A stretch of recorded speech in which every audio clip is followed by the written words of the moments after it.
The wind tore across the Nebraska plains, a low howl that carried the scent of dry corn husks and churned the dust into swirling clouds. Ellie Carter lay crumpled behind the rusted bleachers of Grandview High, her lips split and bleeding, her plaid shirt torn at the sleeve. Her heart pounded, not just from the pain but from the humiliation that burned hotter than the late October sun. At 16, Ellie was no stranger to hardship. Years of hauling hay bales and mending fences on her family's struggling farm had toughened her hands and her spirit. But nothing had prepared her for this. Kaylee Reed, the mayor's daughter, stood over her, her manicured nails catching the fading light as she sneered. "Stay out of our way, farm girl." Around her, Kaylee's clique, Leela, Brooke, and Tessa, laughed, their voices sharp as broken glass. They'd cornered Ellie after school, their kicks sending dirt into her eyes, their words cutting deeper than the bruises. Ellie's fists clenched in the dust, but she stayed silent, knowing she was outnumbered. What Kaylee didn't know was that someone was watching from the shadows, hidden behind the school's chain-link fence. Emma Carter, Ellie's identical twin, stood frozen, her eyes narrowing with a fury that promised retribution. Hey, if you're new to our channel, hit that subscribe button and join our storytelling family. This is a tale of betrayal, sisterhood, and a revenge so clever it'll leave you speechless. Ellie and Emma Carter were two halves of a whole, mirror images with sun-bleached blonde hair, freckles dusted across their noses, and calloused hands that told the story of their life on the Carter farm. Their home was a patchwork of cornfields and soybean rows, bordered by a sagging red barn that creaked in the wind. It wasn't much, but it was theirs, a legacy their father, Tom Carter, had poured his heart into since their mother died of cancer when the twins were 6. Tom was a quiet man, his face weathered by sun and grief, his hands rough from years of wrestling the land into submission. He'd raised Ellie and Emma to be resilient, to know the value of a day's work, and to stick together no matter what. The farm was always on the edge. Droughts, bad harvests, and mounting bills kept them teetering. But the twins made it bearable. They'd race through the fields at dusk, their laughter echoing, or sit on the barn roof under a blanket of stars, dreaming of a world beyond Grandview, Nebraska. Ellie was the softer of the two, her heart as open as the endless plains. She believed in the good of people, even when they didn't deserve it. She'd help anyone with their homework, share her lunch with kids who forgot theirs, and smile through the worst days. Emma, though, was fire to Ellie's water. She was sharp-witted, fiercely protective, and quick to call out nonsense. Where Ellie saw kindness, Emma saw motives. At Grandview High, a small school where everyone knew everyone, the twins stood out, not for their identical faces, but for their patched jeans and scuffed work boots, a stark contrast to the polished sneakers and designer bags of the popular crowd. That crowd was ruled by Kaylee Reed, the mayor's daughter, whose family owned half the businesses in town. Kaylee was beautiful in a calculated way, blonde hair always perfect, green eyes sharp with ambition, but her charm hid a vicious streak. Her inner circle, Leela, Brooke, and Tessa, followed her lead, their loyalty bought by her status and their fear of her wrath. Together, they were a storm that swept through the school, leaving anyone who didn't fit their mold bruised in its wake. The bullying started small, like a spark in dry grass. It was freshman year when Kaylee first noticed Ellie, maybe because of her quiet kindness, maybe because she didn't bow to the social hierarchy. In the cafeteria, Kaylee would whisper loudly about Ellie's thrift store clothes, her friends giggling as Ellie's cheeks flushed. By sophomore year, it had grown meaner. Notes slipped into Ellie's locker with words like "loser" scrawled in pink ink, or "accidental" bumps in the hallway that sent her books sprawling. Ellie never fought back. She'd pick up her things, force a smile, and move on, believing they'd get bored. Emma, though, saw the toll it took. She'd watch Ellie's shoulders slump a little more each day, her sister's light dimming. "Why don't you let me handle it?" Emma would say, her voice tight. But Ellie always shook her head. "I can take it, Em. I don't want trouble." Emma bit her tongue, but her patience was fraying. By junior year, the spark had become a fire. Kaylee's attacks grew bolder, fueled by her need to dominate. She hated how Ellie seemed unbothered, how she'd still help a struggling classmate, or laugh with the janitor about his new puppy. It was during an English class in September that things took a darker turn. The teacher, Mrs. Larson, was discussing The Great Gatsby, and Kaylee, eager to impress, gave a shallow analysis of Daisy Buchanan, claiming she was a strong, independent woman. Ellie, who'd read the book twice, raised her hand and gently corrected her, pointing out Daisy's flaws and dependence on others. The class went quiet, and Mrs. Larson praised Ellie's insight. Kaylee's face turned scarlet, her smile frozen. After class, she cornered Ellie in the hallway. "You think you're so smart? Farm girl," she hissed. "You're nothing." Ellie apologized, her voice small, but Kaylee's eyes glinted with a new kind of malice. From that day, Ellie wasn't just a target, she was a mission. The bullying escalated in ways that cut deeper than words. One day in the cafeteria, Kaylee tripped and spilled chocolate milk down Ellie's shirt, the brown stain spreading as the room erupted in laughter. Ellie grabbed napkins, her hands shaking, and cleaned up without a word. Emma, sitting across the table, gripped her fork so hard her knuckles whitened. "You okay?" she whispered. Ellie nodded, but her eyes were wet. Emma's jaw tightened, her mind racing with plans she didn't yet voice. Another time, during gym class, Kaylee and Leela hid Ellie's clothes while she showered, leaving her with just a towel until a kind freshman snuck her a spare shirt. Tessa, always with her phone out, posted blurry photos of Ellie's embarrassment to a private group chat, captioned, "Farm Girl's New Look." The chat was a digital den where Kaylee's crew shared their victories, thinking they were untouchable. But Emma was watching, always watching. The breaking point came on a crisp October afternoon, the air sharp with the promise of winter. Ellie had stayed late to help Mrs. Larson organize the classroom library, a task she loved for its quiet. As she walked out, a folded note slipped under her locker caught her eye. It was written in a boy's messy scrawl, signed by Jake Miller, a senior Ellie had a quiet crush on. "Meet me by the bleachers at 4, it read. Ellie's heart skipped. She'd caught Jake smiling at her once in the hall, and the idea of him liking her back felt like a small miracle. She didn't tell Emma, who was waiting in the parking lot, not wanting to jinx it. Instead, she tucked the note in her pocket and headed to the bleachers, her boots crunching on the gravel path. But Jake wasn't there. Kaylee was flanked by Leela, Brooke, and Tessa. The note was a trap, a cruel setup Kaylee had orchestrated to humiliate Ellie further. "Looking for your boyfriend," Kaylee taunted, her voice dripping with mockery. Before Ellie could back away, Kaylee shoved her hard, sending her stumbling into the dirt. Leela and Brooke closed in, their sneakers kicking up dust that stung Ellie's eyes. "You're such a loser," Leela spat, grabbing Ellie's backpack and dumping its contents, notebooks, pencils, a dog-eared copy of To Kill a Mockingbird, into the mud.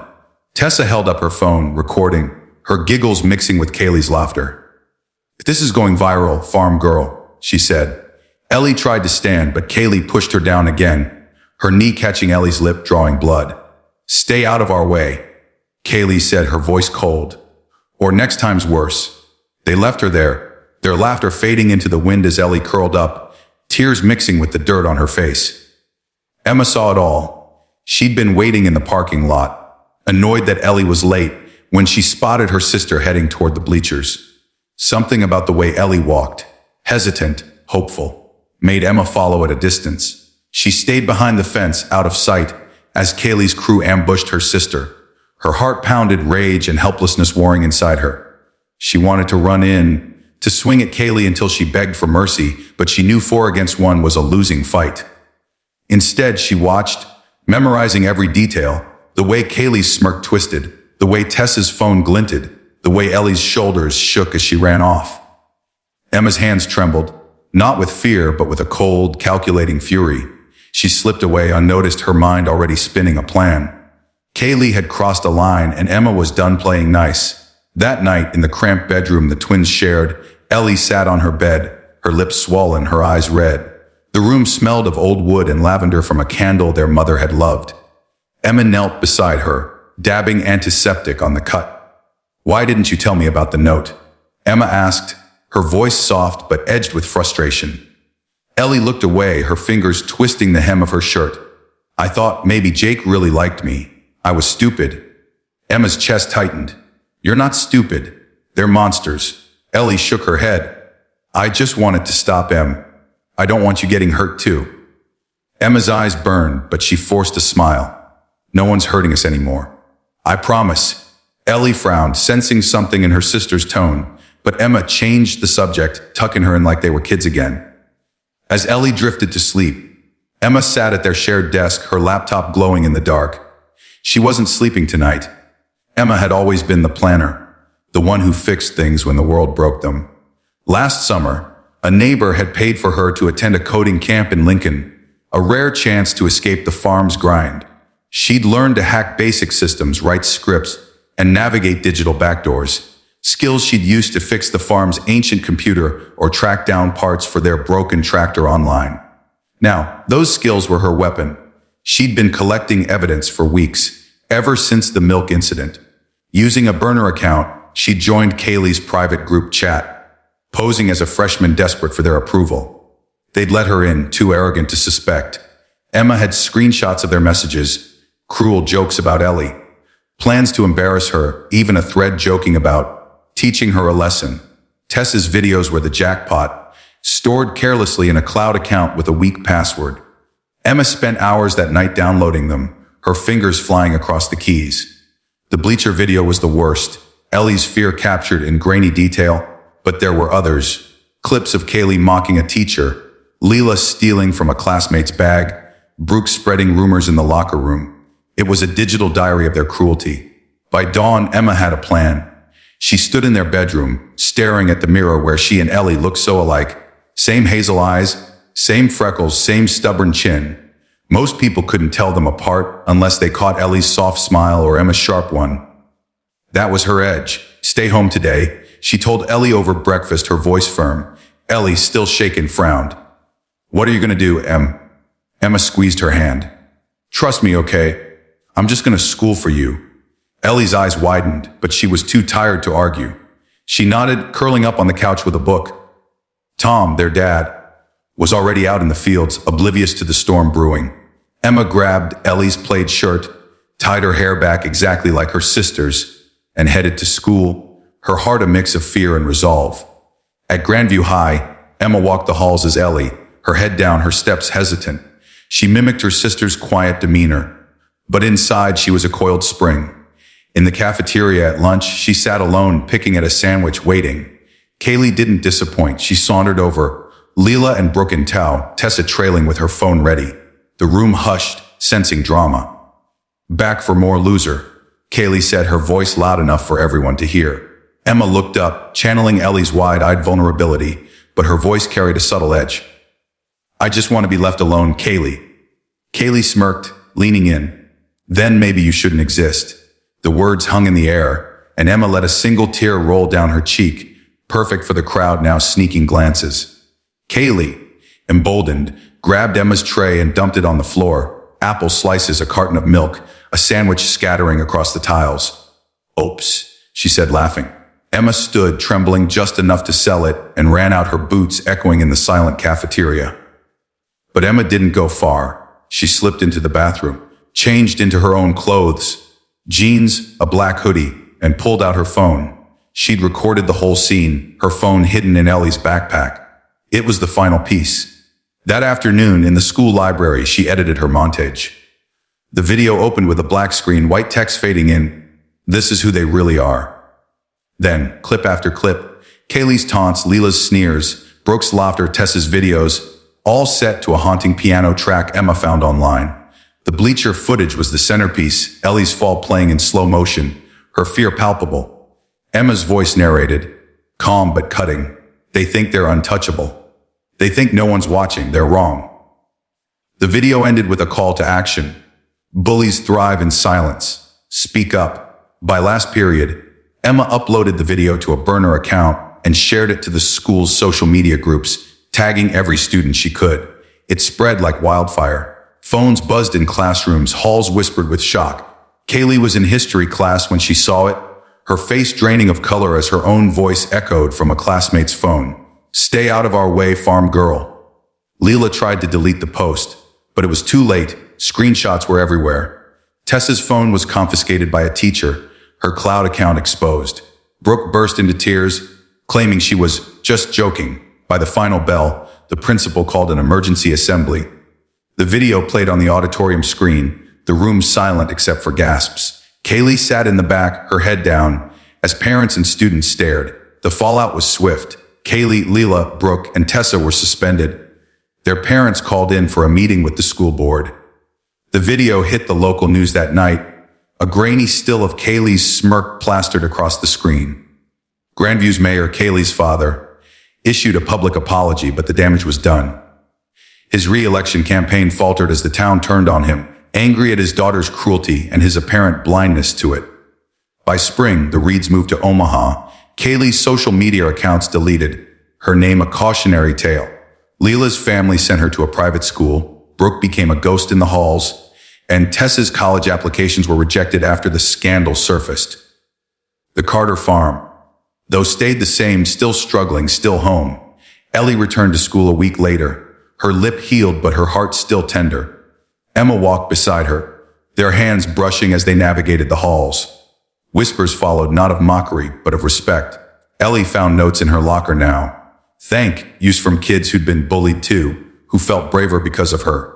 She started speaking up in class, her voice steadier each day. Emma, for her part, softened a little, learning to trust Ellie's strength. They still worked the farm, still dreamed under the stars, but they were different now, stronger, whole. Tom noticed the change, though he never knew the full story. You girls are something else, he'd say, pride in his eyes. The Nebraska wind still howled, the corn still swayed, but the Carter twins stood taller. They'd faced a storm and come out unbroken, their bond a shield against the world.